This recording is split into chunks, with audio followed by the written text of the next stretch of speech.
জাহাঙ্গীরে নাকি আমার আমার আমার সম্পর্কে উল্লাপাল্লা কথা কয়, একটা কঠিন ভাবে কয়, কঠিন ভাবে। আমার জাহাঙ্গীরে কয় বলে আমি বলে একটা আলু, তুই খুদা আলু না, তুই একটা বন্ধা আলু। কিন্তু তুই আমার বন্ধা আলু কইলি, আরে আমি কই না, জাহাঙ্গীরে কয়।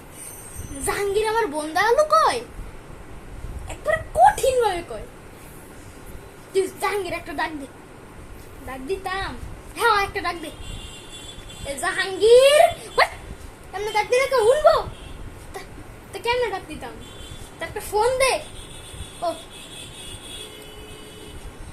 হ্যালো জাহাঙ্গীর, বন্ধু তুমি কোথায়? আরে বাপরে বাপ, এদিকে কঠিন কোকিল শুরু ডাক দে। বন্ধু তুমি কোথায়? শক্ত করে কো। জাহাঙ্গীরের ঘরে জাহাঙ্গীর, বিয়াদি মতন লাগে বাঙ্গির, বকুলের পুঁতে 8 পাস, তোর পড়া দেবে 5 পাস। সামনে কো। হে বলে আমার মুড়া দিব। তারা আমার কথা কো, আমার কথা কো। আমার লাগে আব্দুল্লাহ খারাই দিয়েছে, মুড়া দিলে তারাও দিতে হইব। তোকে এমন কইতে কইছি।